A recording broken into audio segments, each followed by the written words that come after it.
जालेसवार जालेसवार विधानसभा की अगर बात करें तो भारतीय राष्ट्रीय कांग्रेस पार्टी के प्रत्याशी एक वक्त यहाँ पर चुनाव जीत कर आने में कामयाब हुए थे।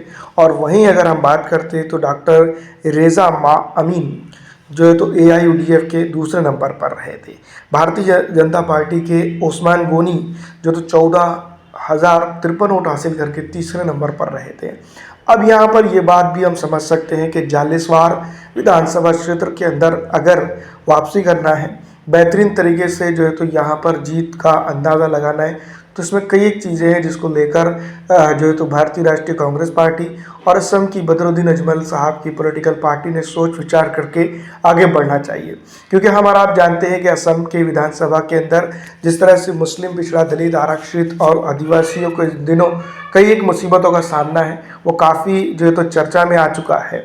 दूसरी तरफ अगर हम देखते हैं तो खुद यहाँ के मुख्यमंत्री साहब ये बात ज़रूर कहते हुए नजर आते हैं कि मुसलमानों को परेशान किया जाए ताकि वो इस स्टेट को छोड़कर चले जाए।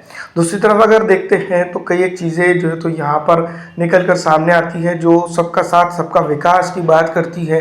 भारतीय जनता पार्टी के प्रधानमंत्री नरेंद्र मोदी इस पर अब तक के एक्शन क्यों नहीं लिए हैं। दूसरी तरफ अगर देखा जाए तो सुप्रीम कोर्ट ने भी इसके ऊपर अब तक के कोई सू मोटो की जो है तो गुंजाइश नहीं बताई।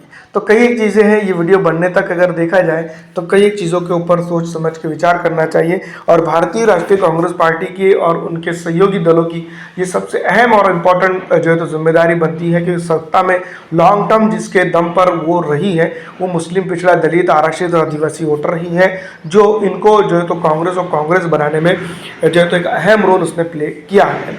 दूसरी तरफ अगर हम बात करते हैं तो फिलहाल जिस तरह के हालात है और जिस तरह की कंडीशन जालेसवार विधानसभा क्षेत्र के ऊपर है वो काफ़ी जो है तो चर्चा का विषय बनती है और काफ़ी कुछ चीज़ें इसके अंदर निकल के सामने आती है। अगर गठबंधन होता है तो बेहतरीन तरीके से कांग्रेस और एआईयूडीएफ को यहाँ पर फ़ायदा होगा, नहीं तो भारतीय जनता पार्टी को सीधी तौर पर जो है तो कांग्रेस या फिर एआईयूडीएफ यहाँ पर फ़ायदा पहुँचाएंगी। अगर हम बात करते हैं तो त्रिकोणीय मुकाबला इस विधानसभा क्षेत्र के अंदर त्रिकोणीय मुकाबले की गुंजाइश मौजूद नज़र नहीं आती है। कुल मिलाकर अगर बात करें तो यहाँ पर जालेसवार विधानसभा क्षेत्र के अंदर ये बात हम ज़रूर कह सकते हैं कि पिछड़ा, दलित, आरक्षित, मुस्लिम और कई अन्य समाज बंधु एआईयूडीएफ और कांग्रेस पार्टी के साथ नज़र आते हैं। आपको क्या लगता है कमेंट करके ज़रूर बताइएगा। फिलहाल इस वीडियो में इतना ही। अच्छी लगने पर लाइक और ज़्यादा से ज़्यादा शेयर कर दीजिएगा।